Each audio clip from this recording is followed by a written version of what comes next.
భారతదేశంలో మొట్టమొదటిసారిగా రిజర్వేషన్లను ప్రారంభించినటువంటి ఒక రాజు.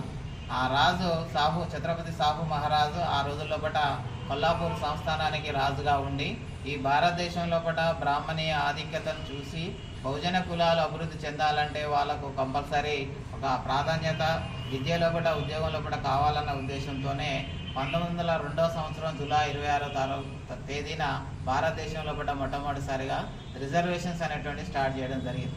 భారతదేశంలో ఉన్నటువంటి 85% ఎస్సీ ఎస్టీ బీసీ వర్గాలకు రిజర్వేషన్స్ ఉండడం వలన ఈరోజు అందరూ ఎంతో కొంత అభివృద్ధి చెందడం జరిగింది. మరి అలాంటి రిజర్వేషన్స్కి మూల పురుషుడైనటువంటి ఛత్రపతి సాహు మహారాజు 102వ వర్ధంతి సందర్భంగా ఇక్కడ ఈ కార్యక్రమాన్ని ఏర్పాటు చేసి ఆయన చిత్రపటానికి పూలమాల ఆవిష్కరణ చేసి ఘనంగా నివాళులు అర్పించడం జరుగుతూ ఉన్నది. ఈ సందర్భంలో మరి ఎస్సీ ఎస్టీ ఎంప్లాయీస్ అసోసియేషన్ నాయకులు అందరూ కూడా ఇక్కడికి రావడం జరిగింది. వాళ్ళందరూ కూడా ఒక్కొక్క నిమిషం వాయిస్ ఇస్తారు. ముందుగా భద్రనాయక్ साहू महाराज जोहार जोहार अमर है साहू महाराज अमर है अमर है साहू महाराज अमर है अमर है साहू महाराज अमर है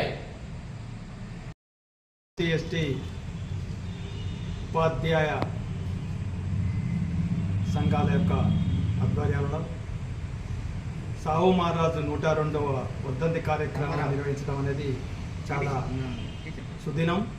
మిత్రులారా, భారతదేశంలో మహారాష్ట్ర కొల్లాపూర్ ప్రాంతంలో తన రాజ్యాధికారంలో ఉన్న రోజులలో మరి సాహు మహారాజు ఈరోజు బ్రాహ్మణీయ సంస్కృతి ఉన్న పరిస్థితుల్లో చూసి అతని కళ్ళారా చూసి తన రాజ్యంలో ఎస్సీలకు ఎస్టీలకు బీసీలకు నా సంస్థానంలో రిజర్వేషన్లు ఇస్తా అని చెప్పి 55% రిజర్వేషన్లు ఇచ్చిన ఘనత సాహు మహారాజు గారికి.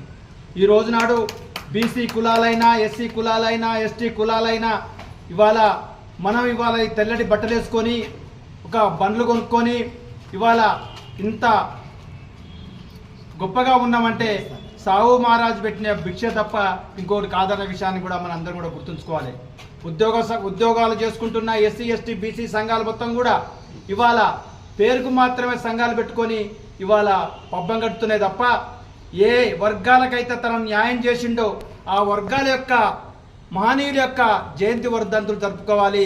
రేపటి తరాలకు మనం ఒక దిక్చూచుగా ఉండాలి అనే ఉద్దేశంతో మరి ఇవాళ ఎస్సీ ఎస్టీ అన్ని ఉద్యోగ సంఘాల యొక్క ఆధ్వర్యంలో జరుగుతున్న ఈ కార్యక్రమాన్ని వచ్చేసిన మీ అందరికీ కూడా ప్రత్యేకమైన కృతజ్ఞతలు తెలియజేసుకుంటున్నాం.